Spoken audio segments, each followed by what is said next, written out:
Y esta conferencia titulada ¿Qué es la marca de la bestia? En el capítulo 13 del libro del Apocalipsis, los que traigan su Biblia, pueden ustedes checar estos versículos que vamos a dar lectura. Y antes de dar lectura, solamente un breve resumen de qué es el Apocalipsis. Fue escrito hace 2000 años por el apóstol Juan, el último de los apóstoles de Jesucristo. Aproximadamente él murió exiliado en la isla de Patmos, que se encuentra enfrente de Grecia, en el mar Egeo, a los 93 años de edad. El apóstol Juan tuvo una aparición, ya viejito, del mismo Hijo de Dios. Pero el Hijo de Dios ya no estaba ensangrentado, como lo habían visto años antes en una cruz. Ahora ese hombre llamado Jesús estaba transformado y estaba totalmente glorificado. El pelo lo tenía largo, blanco como la nieve, tenía ojos como de fuego, vestido con una túnica blanca que le llegaba a los pies, ceñido con un cinto de oro y con los pies como bronce bruñido. Esta es la imagen que tuvo el apóstol Juan de Jesucristo, por lo cual cayó a la tierra desmayado. Jesucristo se acercó, le puso la mano y le dijo: no temas, yo soy el que estuve muerto, mas he aquí que vivo por los siglos de los siglos, y tengo las llaves de la muerte y tengo las llaves del infierno. Escribe estas cosas, las que son, las que van a ser y las que han sido, porque el tiempo está cerca. Entonces, cuando nosotros hemos visto pasar casi 20 siglos de civilización, nos damos cuenta cuántas profecías a nuestro alrededor continúan siendo falsas y engañando a la gente. Sin no ir tan lejos, el 21 de diciembre del 2012 no pasó nada. Pero todos se enfocaron en que los mayas y que esto y que el otro y que Nostradamus.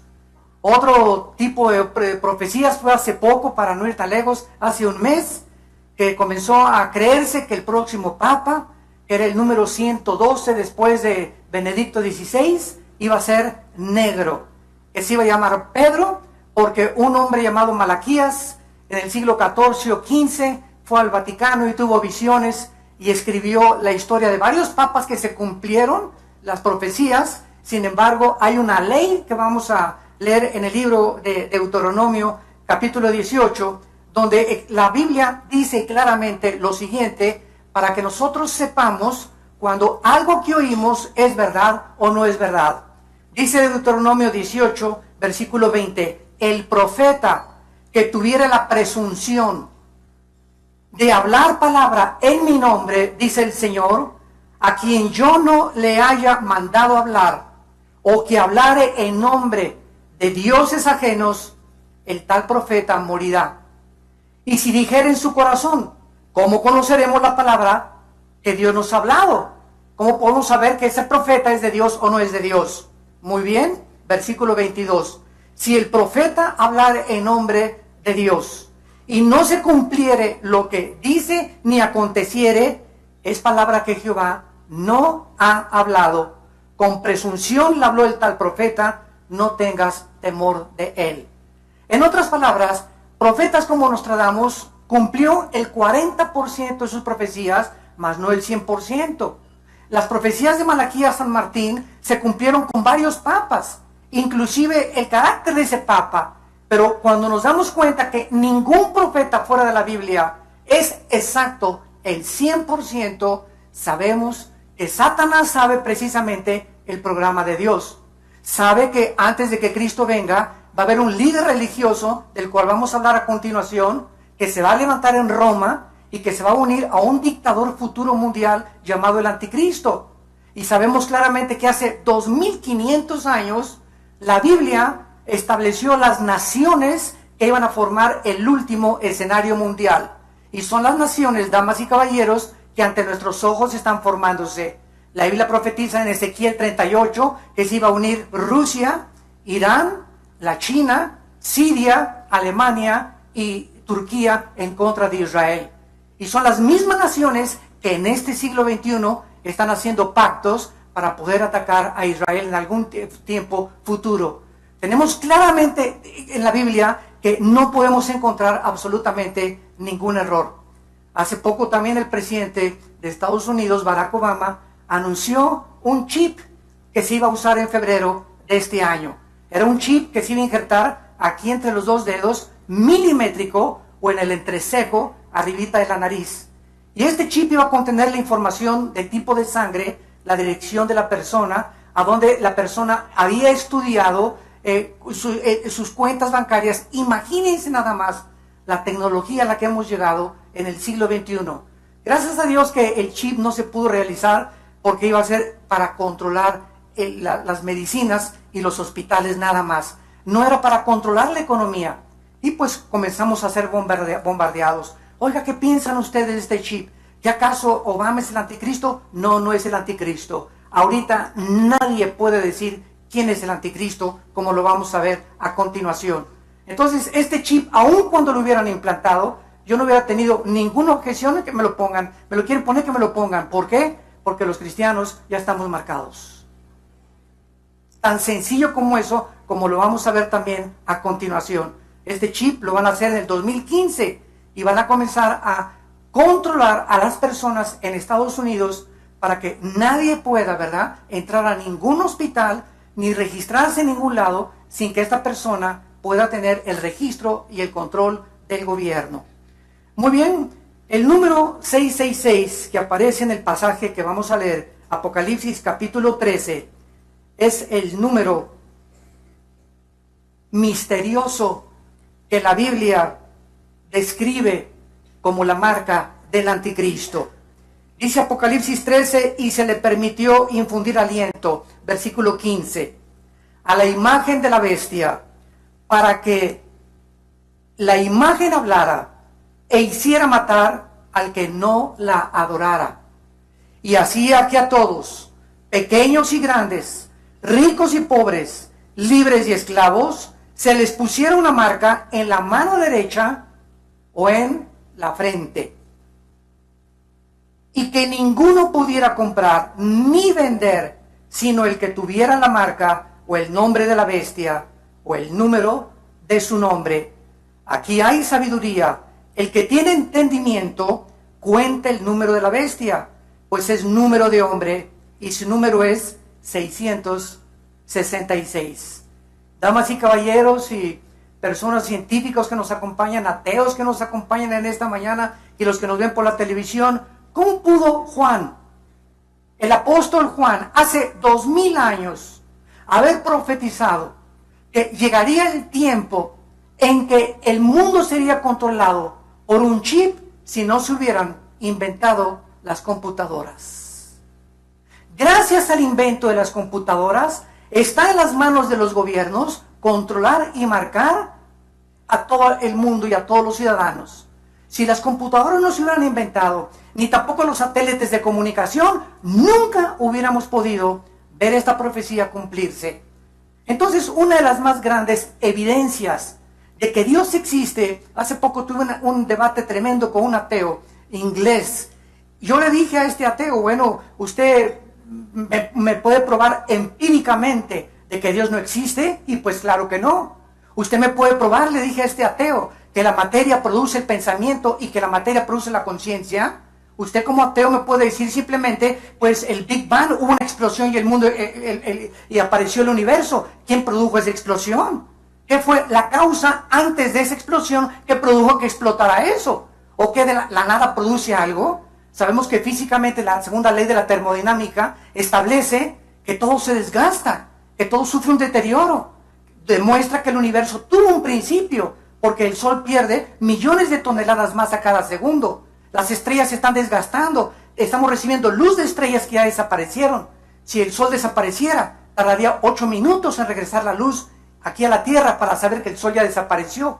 Entonces, estas preguntas que los ateos modernos y los científicos modernos no tienen explicación, simplemente dicen, no existe, ¿verdad? Pues como yo le dije al ateo, se requiere más fe para no existir, para creer que no existe Dios, que para creer que existe Dios. Porque usted no me puede dar una sola prueba de que no existe Dios, más que la amargura de su corazón de por qué existen las guerras y por qué existe la maldad. Entonces, esto impide a muchas personas acercarse y conocer a Dios. La amargura porque el 98% de los ateos son personas enojadas contra Dios, contra algo que no existe. O sea, qué tremendo, ¿verdad? Están enojados contra algo que no existe y están desesperadamente buscando y haciendo creer a la gente de que no existe. Bueno, si no existe algo, no te preocupes que alguien crea. Son una bola de tontos los demás entonces. Pero si no existe, ¿verdad? ¿Para que te pases la vida? Como dijo Jean-Paul Sartre antes de morir. He pasado la vida en 1969 peleándome contra algo que yo siempre dije que no existía. Gasté mi filosofía en la vanidad. ¿Qué es entonces la marca de la bestia?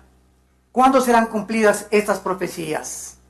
¿Hay alguna conexión entre la marca o el chip que todos, vamos a ver, las naciones están buscando controlar para eliminar ya el papel moneda y las tarjetas de crédito? Y nos acercamos a un paso acelerado al cumplimiento del escenario bíblico que Dios estableció. ¿Quiénes serán las personas que recibirán esta marca? Vamos a ver en primer lugar, para comenzar a despejar incógnitas, que esta marca no ha sucedido en el pasado. Este es el primer asunto que tenemos que resolver, el tiempo o el periodo de esta marca. Muchas personas creen que el libro del Apocalipsis ya se cumplió. A estas personas se les llama en la teología preteristas. En otras palabras, que el anticristo fue César Nerón. Porque si tú pones César Nerón y lo traduces al hebreo o al griego, tiene el 666.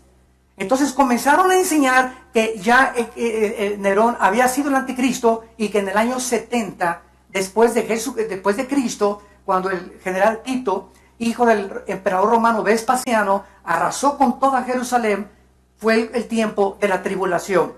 Bueno, vamos a ver en primer lugar, ¿verdad?, que César no pudo, imposible que haya sido el anticristo.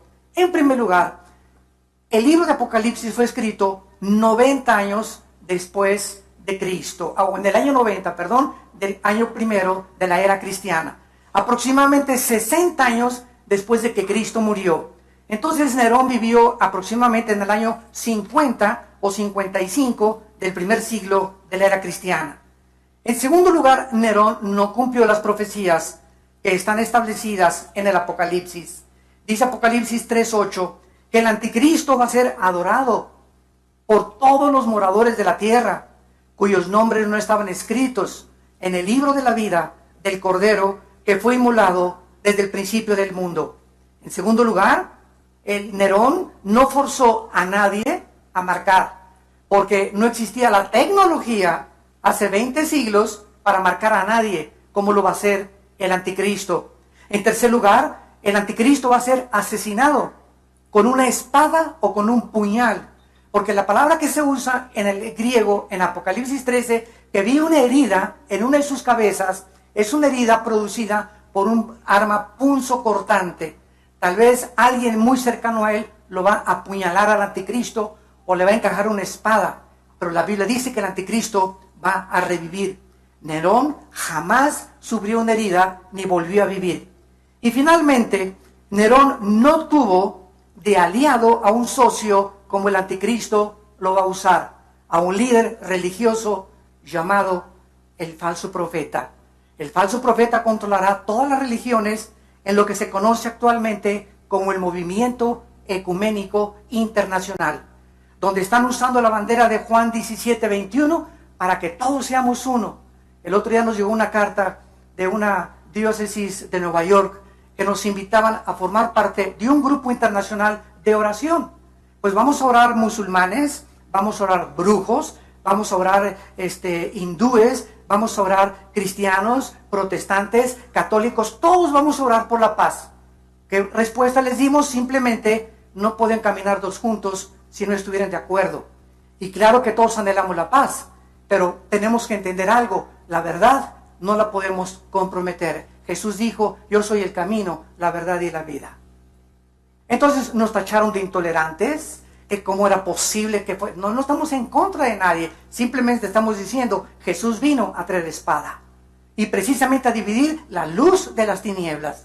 Y este radicalismo de Jesucristo, de decir que Él es el único medio para poder acercarse a Dios, para decirnos que el que ha visto a Él, ha visto a Dios, para decirnos que no hay ningún otro mediador, ni santos, ni vírgenes, ni papas, ni profetas, ni nadie más que Él para acercarnos a Dios. Es lo que ha traído al mundo su rechazo, y por eso le crucificaron. Y por eso le sigue crucificando la gente a través de aquellos que exponen este mensaje. Porque la gente no quiere aceptar las verdades absolutas. Esto se llama relativismo. O sea, como tuvimos en un debate también hace mucho tiempo con un famoso comentarista, Nino Canún, en Televisa. Y ahí estaba un brujo, estaba un musulmán, estaba un rabino, etcétera, etcétera. Y al final les dije, bueno, entonces cada religión tiene una verdad. No existe una verdad absoluta. Es verdad que el budismo tiene una verdad, los musulmanes tienen una verdad y las demás religiones tienen una verdad. Entonces no hay una verdad absoluta porque todas se contradicen. El budismo no tiene a Dios, el budismo es ateo. Los hindúes tienen más de 6 millones de dioses. Los musulmanes dicen que Mahoma es el Dios a través de Alá y que ascendió en la cúpula de la roca en el año 630 o 35 después de Cristo. Entonces, de todas estas cosas que examinamos, ¿quién dice la verdad? ¿O acaso no existe la verdad? ¿Cada quien tiene su verdad entonces? Entonces viviríamos en un mundo relativismo donde cada quien hace lo que quiere. No hay leyes morales establecidas. Cada quien tiene sus leyes morales. Mira, yo soy homosexual y tú no eres homosexual. No te metas con mi vida. Este es mi estilo de vida. ¿Sabes una cosa? No me interesa lo que tú pienses. La Biblia dice que los homosexuales no verán el reino de Dios.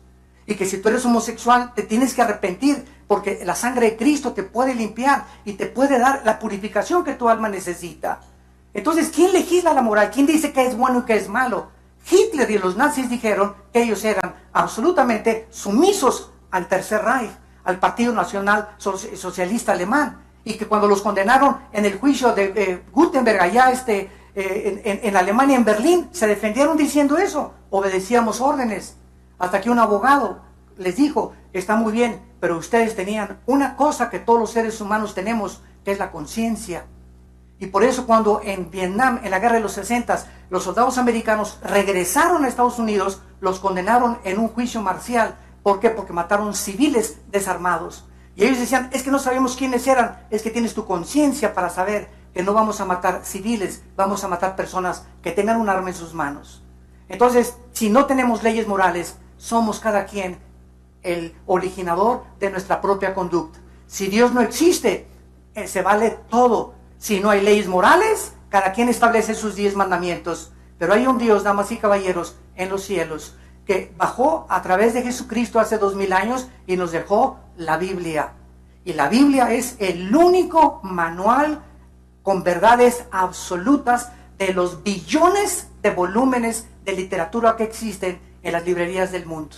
El único libro con los registros más antiguos de física, de genética, de historia, de poesía, de literatura, de psicología, de arqueología, de geología y de cualquier academia disciplinada que tú puedas tener.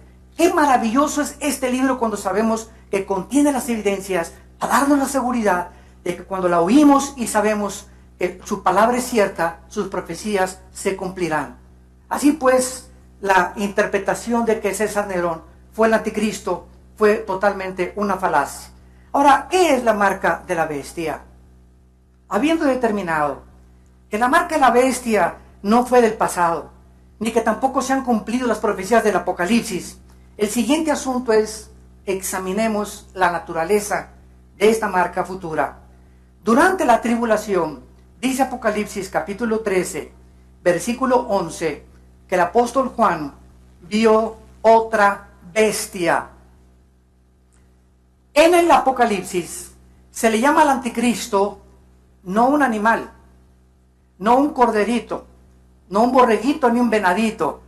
El título que se lee en el griego es bestia, porque es como exactamente algo sanguinario, cruel, sin sentimientos. Las bestias, ¿verdad?, matan por instinto. Nosotros matamos por el gusto de matar. Muchas veces descendemos a un nivel más bajo que los animales. Pero el título que el Espíritu Santo escogió para el anticristo fue la bestia. Porque va a ser una bestia, va a ser un hombre, escúchenme, deshumanizado. Un hombre como los que estamos viendo ya a nuestro alrededor. Personas que ya no tienen humanidad, que realmente no merecen la pena de seguir viviendo. Personas que violan a niños de 4 o 5 años. Cadenas de prostitución y de pederastas que violan a 50, 100 niños, que los arruinan psicológicamente y los matan para toda su vida. Cosas horribles que estamos viendo en nuestra sociedad. Niños que están matando a otros niños. Asesinatos múltiples en las escuelas. Ya vemos cabezas cortadas, cuerpos desmembrados. Frankenstein parece Pinocho con los monstruos de ahorita. Así es increíble al grado de deshumanización y de desensibilización que estamos llegando. Se están perdiendo los sentimientos ya. Ya no hay humanidad. Ya nos vemos como objetos. Mira, eres mi amigo si me sirves a mis intereses. Pero si te meten a la cárcel, ni te vuelvo a visitar. Si estás enfermo, ni te voy a visitar tampoco. Porque solamente te veo si me sirves a mis intereses, eres mi amigo. Pero esta sensibilidad de ver a la gente como objetos y no como almas por las cuales Cristo dio su vida en una cruz, se está disminuyendo día a día. El afecto natural se está perdiendo. Los hijos insultan ya a los padres se divorcian con la mayor facilidad del mundo. No les importa con quién se quedan los niños, no les importa su felicidad más que la de ellos nada más. No les importa marcar la vida, no hay espíritu de sacrificio por los demás ya. Todos estos síntomas de la deshumanización las escribió en 2 Timoteo capítulo 3, del 1 al 4, el apóstol Pablo. Lo pueden leer ustedes en su casa. 2 Timoteo 3, del 1 al 4. Pero dice Apocalipsis que esta otra bestia, que va a ser un líder religioso, subió de la tierra y tenía 2 cuernos semejantes a los de un cordero, pero hablaba como dragón. El líder religioso que el anticristo va a necesitar, y aquí podemos poder presenciar algo que la historia nos da testimonio, damas y caballeros. A través de la historia, desde la muerte de Cristo hasta el siglo XXI, el poder político siempre ha necesitado a la religión.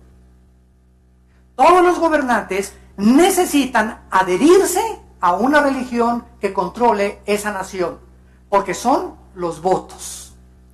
O sea, si tal religión controla tal país y el 80% de esas personas profesan esa religión, el gobierno tiene que adherirse y simpatizar con esa religión y dar el favoritismo a esa religión, porque son los que van a votar para los próximos gobernantes de ese partido político.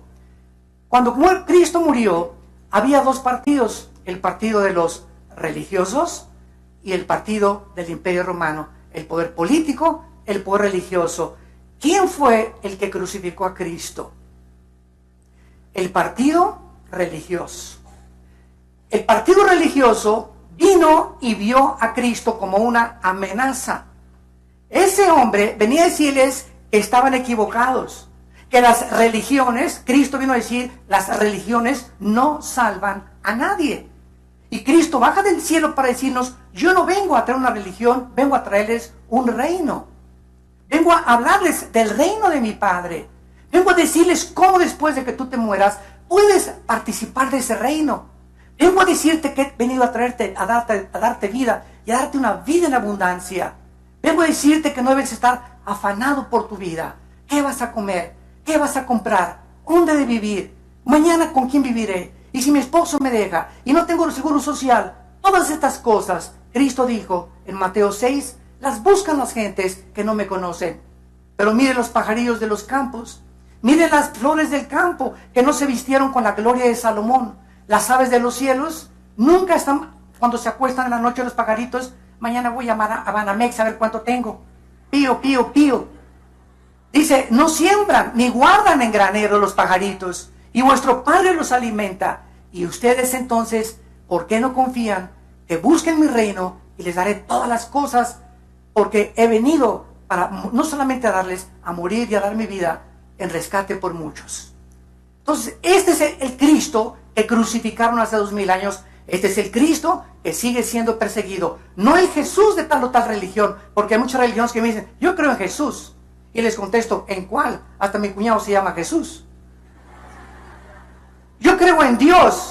Oye, ¿en cuál Dios? El diablo cree en Dios. El diablo no es ateo, ¿sabían? Dice Santiago 2 que el diablo cree y tiembla. Entonces el problema tampoco es el ateísmo, sino en cuál Dios crees. Yo tengo mi filosofía. ¿Cuál filosofía? ¿En qué está basada? ¿Qué fundamento filosófico, real, absoluto tiene tu filosofía? Tú eres musulmán, bueno, ¿en qué está basada? Pues en Mahoma. Mahoma se casó con una niña de 10 años.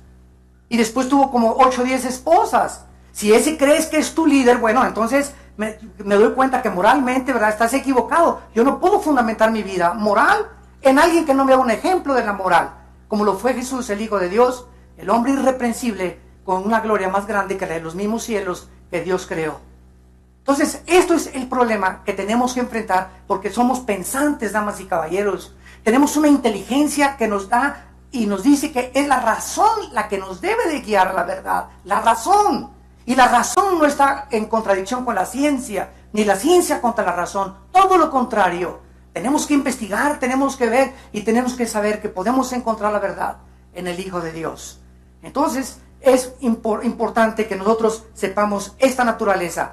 Este falso profeta, que va a ser el líder religioso, va a comenzar a ordenar, escuchen, va a ser el líder religioso el que va a ordenar que el mundo se marque, no el anticristo. Vean ustedes el versículo 14. Y engaña a los moradores de la tierra, Apocalipsis 13, 14, con las señales que se le ha permitido hacer en presencia de la bestia, mandando.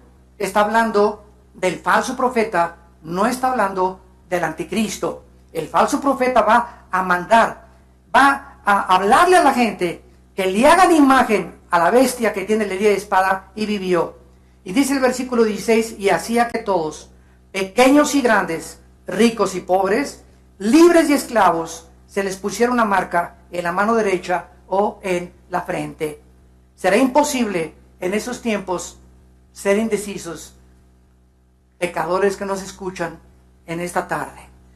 Si hay un momento para que tú decidas ya a quién vas a seguir y a quién vas a creer, es hoy. Dice la Biblia, no es cuando tú quieras. Ninguno de ustedes ha venido aquí por coincidencia. Todos ustedes tienen aquí una cita con Dios.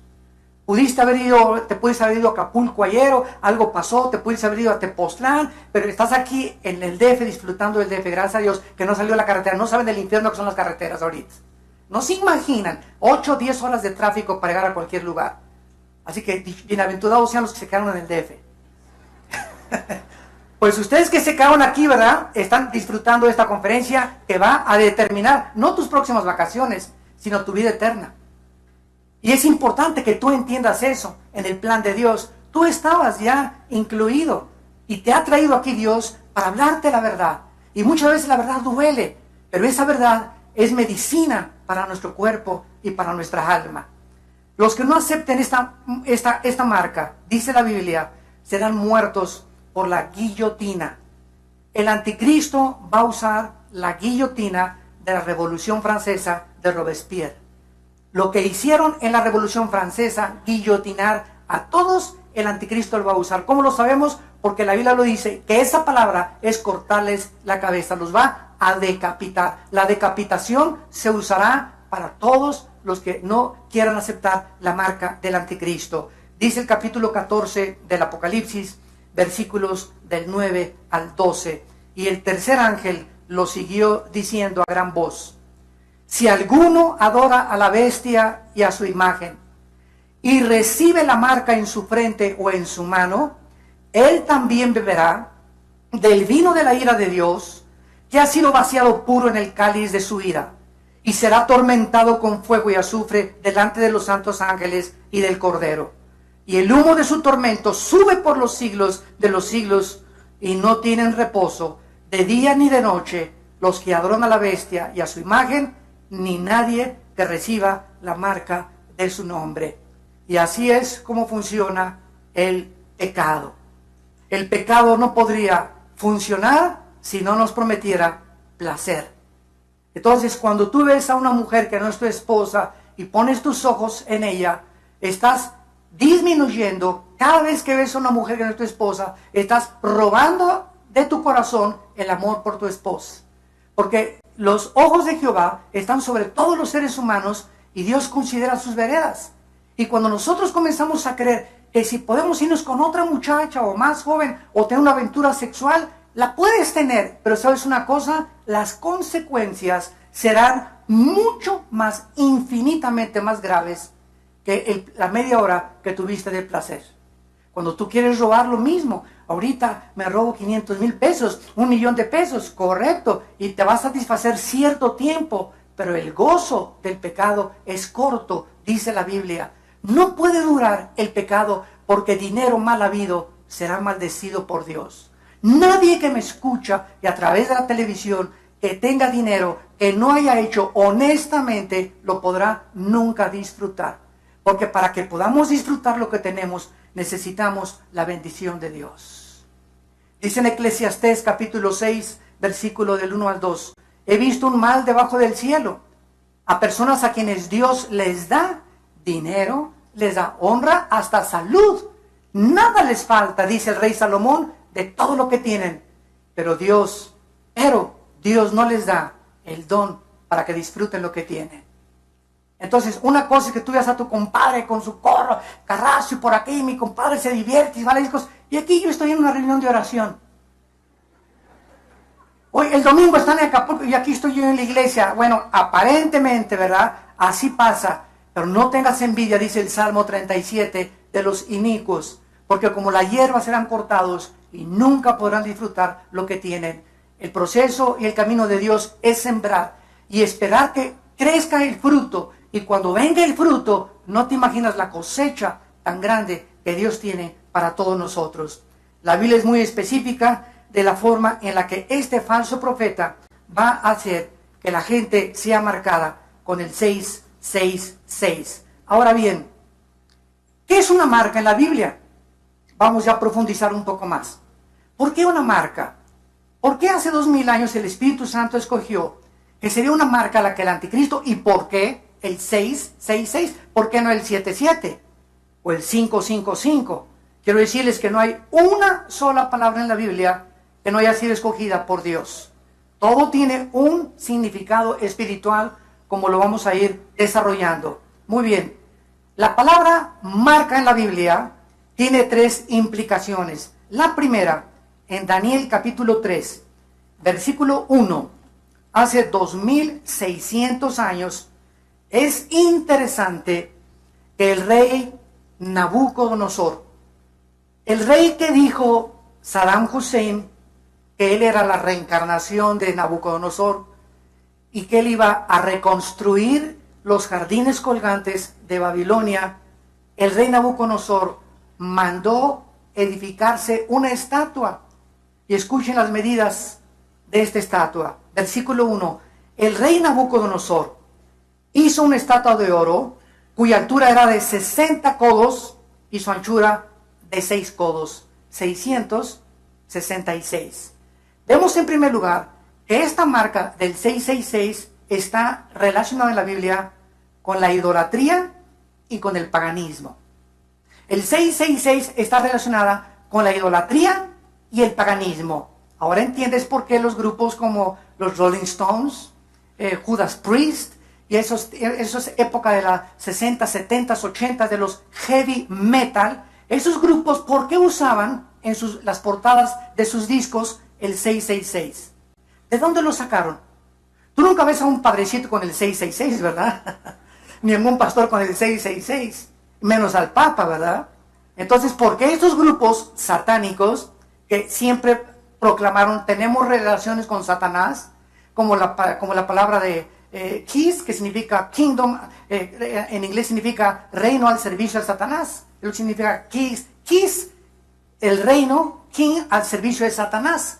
Entonces, ¿por qué usaron el 666? ¿De dónde lo sacaron? No lo sacaron del libro del Mormón, ni lo sacaron del Tripitaka de Buda, ni el Corán de los musulmanes, ni tampoco de los escritos de Confucio. ¿Por qué es el número de la Biblia el que lo usan todos los satanistas y los ocultistas? En segundo lugar, encontramos en el libro de Levítico que se usa la marca como una referencia para todos los que llevaban inmundos o la lepra y eran contagiados ceremonialmente por esta enfermedad, la lepra.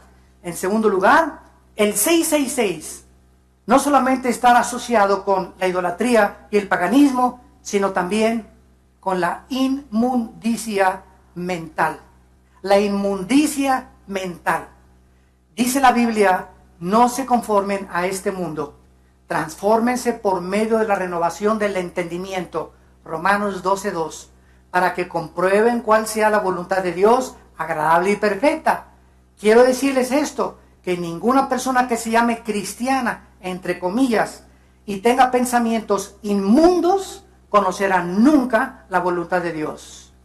Siempre te preguntarás, ¿y por qué la predestinación? ¿Y por qué la soberanía de Dios? ¿Y qué creó a Dios? ¿Y por qué creó Dios al diablo? ¿Y por qué Dios, si es bueno y es misericordioso, permite que los niños se mueran en los tsunamis? Y todos estos cuestionamientos filosóficos no se pueden entender más que con la luz del Espíritu Santo, usando la Biblia. Y si tú tienes algo en tu mente que es la inmundicia sexual, no podrás conocer, ni entender, ni pasar del Evangelio de Juan. Nunca entenderás Apocalipsis, ni Ezequiel, ni las cosas profundas de la teología cristiana, porque se requiere como condición ser puros de corazón. Bienaventurados los puros de corazón, porque ellos verán a Dios. Dios es un Dios puro y santo, y si queremos caminar con Él, tenemos que ser puros y santos con Él, porque si no tenemos estas características en nuestra vida, andarán dos si no estuvieran de acuerdo. El Espíritu Santo es Espíritu Santo, y me dice el Espíritu, quiero caminar contigo, guíame a la verdad, Espíritu Santo. Y me dice el Espíritu Santo, límpiate, santifícate primero. No te voy a dar la mano, ni te voy a guiar a nada, hasta que no limpies tu corazón y tu mente. Y entonces, ya que te limpies y te laves con la sangre del Hijo de Dios, podré caminar contigo y llevarte por sendas de justicia, por amor del nombre del Padre Jesucristo. Entonces, esto es importante que nosotros sepamos. Y en tercer lugar, en Ezequiel capítulo 9, en el Antiguo Testamento, hay una marca que es diferente a la del anticristo. Y dice así, Ezequiel capítulo 9 es el juicio de Jerusalén. Y Dios manda un ángel para que maten a todas las personas que se encontraban en Jerusalén. A todas las personas que estaban en Jerusalén sumidas en el paganismo, en la idolatría y en la inmundicia sexual. Y dice Ezequiel 9, versículo 4, y le dijo Jehová, pasa por en medio de la ciudad, pon en medio de Jerusalén y ponles una Tav, T de tío, A de Armando, B de Víctor, Tav en el hebreo, que es una marca, que es la transliteración al griego de la marca del Apocalipsis. Ahora vean ustedes que no solamente hay una marca, o sea, ¿por qué esa necesidad de estar marcados? O sea, todos estamos marcados, para el bien o para el mal. En esta mañana, y todos los que nos ven por la televisión también, Dios tiene sus marcados. ¿Y quiénes son? Ponles una marca o una señal en la frente. Lo mismo que va a hacer el anticristo. A los hombres que gimen y claman a causa de todas las abominaciones que se hacen en medio de ella. Y a los otros les dijo, oyéndolo yo, pasa por la ciudad y matad, no perdone vuestro ojo, ni tenga misericordia. Maten viejos, jóvenes, vírgenes, niños, mujeres, hasta que no quede ninguno. Pero a todo aquel sobre el cual hubiere esta marca o esta señal, no se acerquen y comiencen por los prostíbulos. ¿Eso dice? ¿Eso dice? Comiencen por el Partido Comunista. ¿Eso dice? Comiencen por mi iglesia, por mi santuario. Antes de que Dios juzgue el mundo, nos va a juzgar a nosotros. Y quiero decirles, estamos ahorita en una época en la que Dios está purificando a los que verdaderamente quieren ser puros. Y va a guiarlos a toda la verdad. Y ahorita estamos viendo quienes que muchos que profesaban que eran cristianos, o tal vez hasta predicadores, están llegando a la insanidad mental ya de lo que están hablando. Están llegando a la insanidad mental, hablando locuras, maldiciendo muchos a sus enemigos. Cuando ella nos dice que no maldigamos a nadie, haciendo cosas, ¿verdad?, incoherentes, que dices, Dios mío, pero ni en el circo Ataide vi estas cosas. Pero ese es el tiempo de la prueba al que está la iglesia atravesando. ¿Por qué? Porque muchos cristianos que hay aquí también en esta mañana no se discipulan simplemente. Van a la iglesia y ahora es entretenimiento. Una buena música, baile por aquí, por acá, racachá, y una predicación, todo es amor, Dios no juzga, no es la ira de Dios nunca, no hay infierno, no hay estas cosas, y la gente, pues eso es lo que quiere oír, eso es lo que la naturaleza caída anhela oír. Pero cuando se habla del pecado y del juicio, la gente no quiere saber nada, lo mismo que en tiempos de Cristo. Entonces, es la época que estamos viviendo, damas y caballeros, santos de Dios. Es la hora que tú te decidas ya si quieres ser marcado por el Espíritu Santo, y si tienes la marca del Espíritu Santo porque eres hijo de Dios, tienes que dar fruto. Tienes que dar fruto, y el fruto es Romanos 6, 22 al 23, la santidad, la santificación, la pureza sexual, la humanidad y vivir para los demás. Estos hombres que fueron marcados en Jerusalén, podías preguntar ahorita, oye, pero ¿cómo Dios en la Biblia? Como me dijo un ateo también, esto es un plato favorito de los ateos. Oye, ve la Biblia aquí, manda a matar a Dios. Espérame tantito. Si Dios es Dios, Él es el único, esto es racional. Si Dios es Dios y Él nos creó, Él tiene derecho de darnos o quitarnos la vida, ¿sí o no? Sí. Bueno, si Él tiene derecho a quitarnos la vida, Él también decide cuándo una persona no merece seguir viviendo.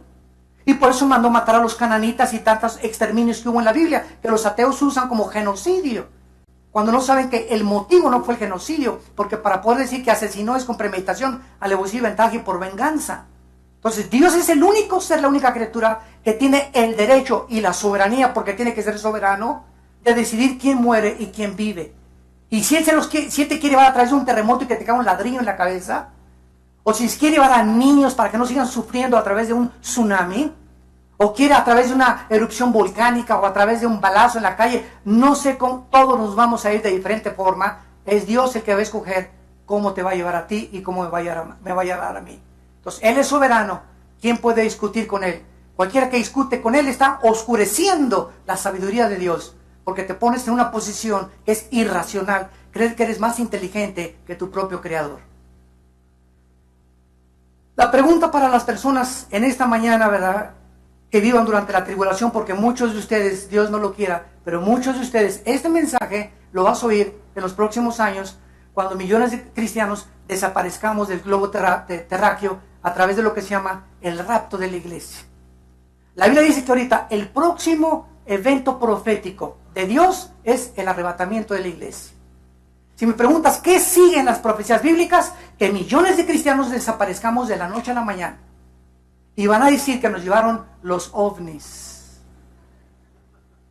Y por eso la aparición de los ovnis desde 1946 se intensificó la aparición de los ovnis por todos lados. Y nosotros no discutimos. Como una vez me dijo el señor Maussan, que es especialista en ovnis, bueno, es que los cristianos no creen en los ovnis. Claro que creemos en los ovnis. No se puede negar la evidencia empírica de un video que hay algo y que apareció y que por todos lados. Eso no lo negamos, pero nosotros no les llamamos ovnis, les llamamos ovis, objetos voladores identificados, porque nosotros sabemos quién está, qué poder de energía satánica se encuentra detrás de ellos. Y la Biblia nos dice, cuando estudias la Biblia, que Satanás puede manipular la energía y puede hacer que este pupitre comience a levantarse. Puede hacer que ahorita se te aparezca en la noche un hombre con una barba negra o con dos chivos negros. Puede hacer que oigas suenos de cadenas arriba de tu casa. Te puede hacer que digas, se te aparezca alguien en la noche que diga que fue Juan Diego. Él tiene un poder impresionante. Satanás es un ser que después de Cristo, escúchenme, es el ser más inteligente y sabio del universo. Lucifer. Entonces es un ser que existe y que es real, cuyo objeto es atormentarte mentalmente.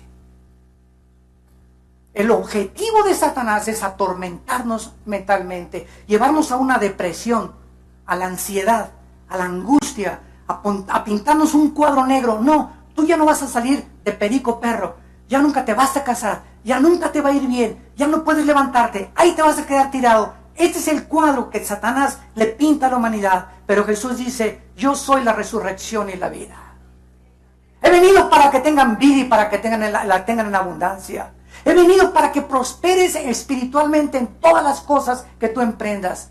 He venido para que tú puedas entender el sentido de tu vida, de dónde veniste, quién eres, de dónde te diriges. Vengo a darte esperanza, justicia. Vengo a ponerte en un camino que se llama el camino de la santidad. Que es el único camino donde puedes ser feliz. Porque sin santidad es imposible ser feliz. Y en penúltimo lugar, Jesucristo dijo en Marcos capítulo 8, para las personas que en esta mañana me digas, pues, tal vez ahorita no me conviene aceptar a Cristo, porque tengo un amante. Tal vez ahorita no me conviene seguir a Cristo, porque tengo unos negocios que no son muy limpios, que digamos.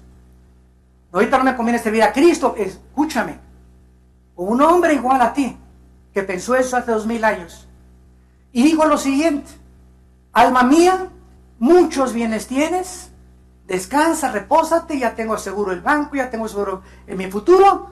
Y oyó una voz que le dijo, eres un necio, esta noche vienen a pedir tu alma. Vienen a pedir tu alma. ¿Quiénes vienen? Los demonios. Y tú tal vez tengas estos pensamientos, pero te pregunto, ¿tú sabes que hoy en la noche vas a vivir? ¿Alguno de ustedes sabe que mañana va a amanecer? Ninguno.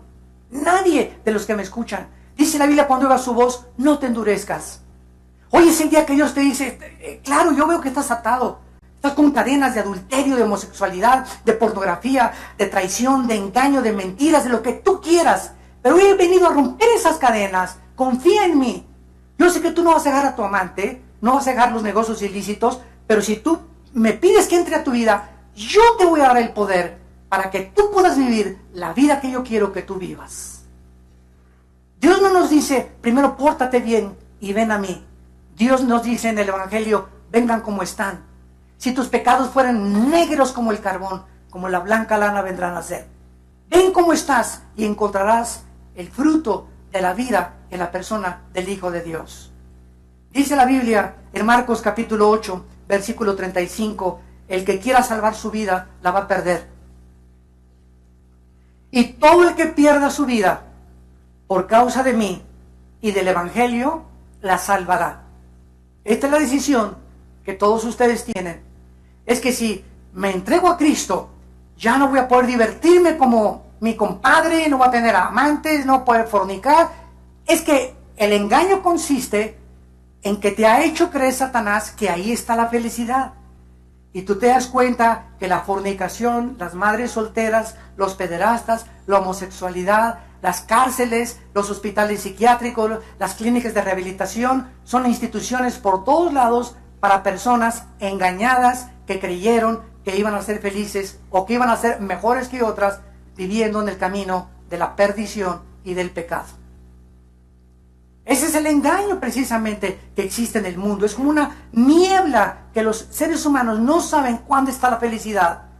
Pero dice Cristo, pero si tú crees que pierdes tu vida y me dices en esta mañana, aquí está mi vida, Señor, sí, no me importa lo que pierda, pero voy a salvar mi alma y tengo ya la paz y la seguridad de poder vivir y la esperanza de morir algún día contigo, entrégale tu vida a Jesucristo en esta mañana. Y dice la Biblia, porque ¿qué aprovechará al hombre si ganara el mundo y pierde su alma? ¿De qué te sirvió?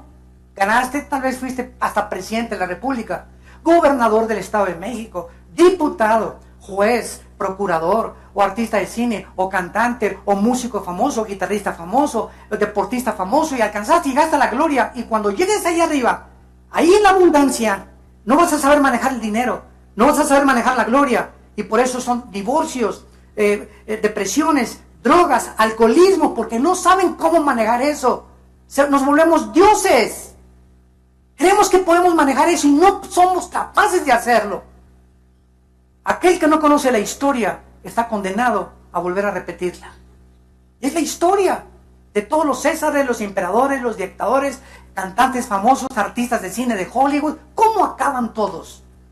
¿Cómo acaban todos? Y ese no es el camino que Jesús nos vino a enseñar. Ahora, el 666 es escogido por el Espíritu Santo por la siguiente razón. Una de las mejores cosas para poder encontrar el significado del 666 se llama, en teología, la gematría. ¿Qué es la gematría? La Biblia le atribuye un valor numérico a las 22 letras del alfabeto hebreo. Y igual el alfabeto griego, también cada palabra cada letra tiene un número. Entonces, tanto el griego como el hebreo tienen un valor numérico en sus letras. Entonces, cuando nosotros tenemos el número 6 en la Biblia, apúntalo, el número 6, vamos a comenzar desde ahí, simboliza al ser humano. Porque en el sexto día fuimos creados. Es el número que la Biblia, el Espíritu Santo, nos atribuye en nuestra humanidad. El 7 es el número de la perfección y de la totalidad.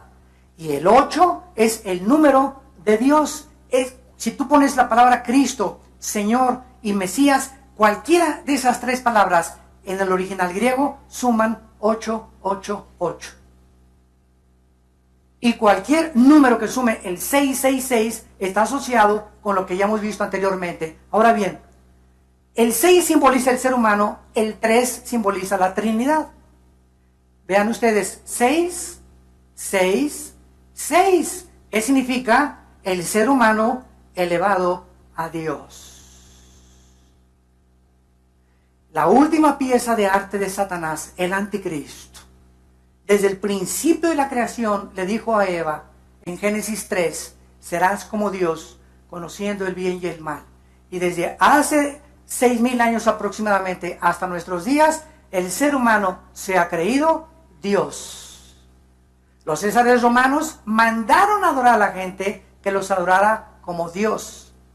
Y si tú dices, no, es que yo no creo en Dios, eres Dios para ti mismo. Porque si no tienes ningún Dios y eres ateo, tú eres Dios. O sea, no hay Dios que me diga qué mandamientos, qué leyes morales, cuál es la ética. No, yo tengo la capacidad como ser humano de saber educar a mis hijos, de ser un buen esposo. Yo sé lo que es el matrimonio, sé cómo manejar mis negocios. Te haces un Dios. Y la Biblia dice que Cristo vino porque somos inútiles para ayudarnos a nosotros mismos. Ahora bien, cuando nosotros vemos que el número 7 es el número de la perfección, cuando un cristiano recibe a Cristo, pasa del 6 al 7. Porque dice Colosenses 2 que estamos completos en Él, y el 7 simboliza totalidad y perfección. No somos perfectos en la experiencia, somos perfectos ante Dios. Dios nos ve como perfectos, sin mancha y sin arruga. Entonces, cuando nosotros lanzamos a Cristo, pasamos ya al número 7, y el 8 jamás lo alcanzaremos de la divinidad que le pertenece al Hijo de Dios. ¿Qué tan cerca estamos nosotros ya, para terminar, de esta marca, para que podamos nosotros ver que la tecnología moderna ha llegado a niveles impresionantes? Vean ustedes lo siguiente. En la India, en el 2010, se ordenó que 12 millones de personas, de tarjetas de identificación, se repartiera para cada ciudadano. Para fines del 2014, la India habrá enrolado 300 millones de personas en este programa. Se les dará un número de 12 dígitos con un registro de sus huellas y escaneo del iris en sus ojos para abrir y manejar cuentas bancarias. Suecia, en marzo del 2012, todos los empresarios de Suecia, sin excepción, y hombres de negocios, comenzaron a proponer abandonar el papel moneda para efectuar transacciones electrónicas. Las monedas y el papel moneda en Suecia representan solo el 3% de la economía. En otras palabras, en Suecia ya casi no hay circulante de dinero. Rusia, marzo del 2011, el presidente Dmitry Medvedev anunció: voy a lanzar una tarjeta electrónica universal como una base de identificación individual para reemplazar todas las tarjetas que se han usado a este momento.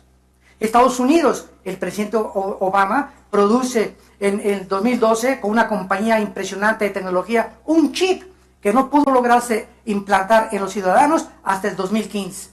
La compañía eléctrica Hitachi anuncia una nueva tecnología. Escuchen esto: en cámaras escanean 36 millones de caras por segundo.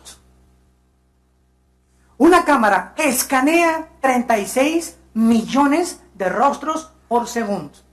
El FBI, Oficina Federal de Investigaciones, ha iniciado un programa para capturar y clasificar en sus archivos la información de más de 500 millones de personas. Basta que en San Antonio, Texas, manden la huella vía fax a las oficinas del FBI. El FBI en menos de un minuto le manda la fotografía a la que pertenecen esas huellas digitales, las placas de su carro, dónde vive, qué cuentas tiene y todos sus registros de antecedentes, dónde estudió y hasta qué tipo de sangre tiene. En 30 segundos el FBI localiza a una persona por sus huellas digitales. 30 segundos. Y una escuela preparatoria, la High School en San Antonio, Texas, John Jay, lanza un programa para que cada estudiante ya lleve un chip con un radiofrecuencia para saber dónde se encuentran por tantas balaceras, desde que abordan el camión hasta la escuela, hasta que llegan a sus casas en las tardes. Damas y caballeros, la tecnología moderna nos muestra que nos acercamos a donde las profecías bíblicas lo establecieron hace 2000 años, donde el ser humano va a ser controlado. La falsificación y la clonación de tarjetas de crédito está haciendo perder millones de dólares a las compañías American Express, Banamex, Bancomer, etcétera, etcétera. El papel moneda ya no se puede depositar porque ya te cobran una cantidad y los narcos ya no pueden guardarlo más que en las casas y tendrán una caja ahí en puro papel moneda porque ya no puedes meterlo al banco porque te investigan de dónde viene tu dinero. Entonces, todas estas cosas está llevando, ¿verdad?, a un control de eliminar el papel moneda y usar un chip. Vas a llegar al banco, al supermercado, al Walmart, vas a pasar tu mano en lugar de que pasen los conflex y con el código de barras, que ya con el código de barras comenzó eso, vas a pasar tu mano y en tu mano vas a pagar y va a aparecer en la caja cuánto dinero tienes y ahí la caja va a sacar el saldo que tienes y si puedes pagar o no puedes pagar la mercancía. Todo va a ser controlado así, ya no va a haber papel moneda, exactamente como la Biblia lo profetizó. ¿A quién quieres tú en esta mañana seguir? Ancha y espaciosa, dijo Cristo, es la puerta que conduce a la perdición, y la mayor parte de la gente va por ella. Y angosta es la puerta que conduce a la salvación, y pocos entran por ella. Escoge tú hoy que tu corazón ha sido preparado por el Espíritu de Dios, ¿a qué amo quieres servir? Les pido que por unos instantes, los que gusten, inclinen su cabeza algunos segundos. Y así con tu rostro inclinado,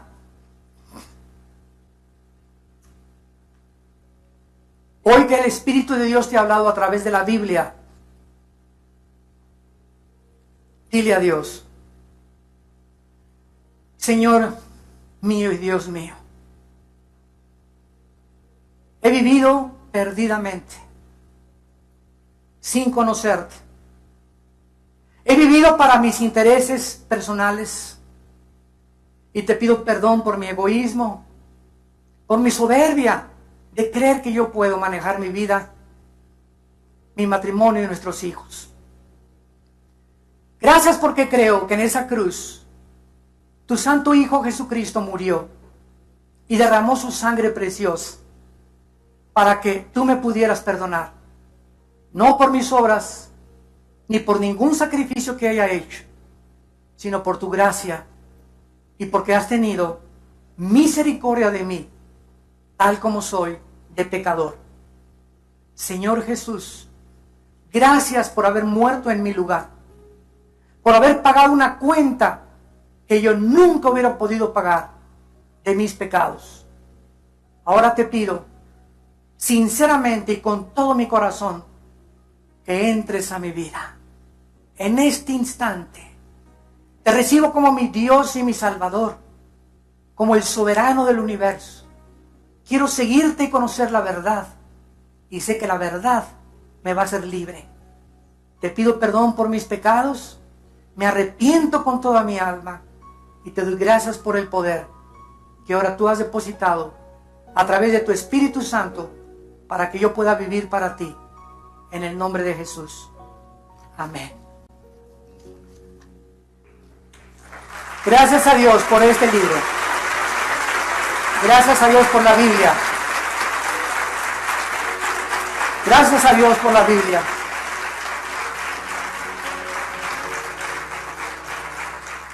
No estamos solos. Tenemos un manual, tenemos un mapa. Aquí está. Y simplemente tienes que abrazarla y recibirla en tu corazón. Y comenzar a leerla todos los días, 5 o 10 minutos diarios. Y ahí, desde tu lugar, a todos ustedes en esta mañana que hicieron esta oración, nos gustaría felicitarlos y orar por ustedes también. Si tú hiciste esta oración, ahí desde tu lugar te pido que te pongas de pie. Párense los que hicieron esta oración, invitando a Cristo a sus vidas. Gracias a Dios. Mucha gente, gracias a Dios. Gracias. Gracias, que Dios los bendiga. Gracias a Dios. Gracias, que Dios los bendiga. Gracias. Gracias por toda esa gente.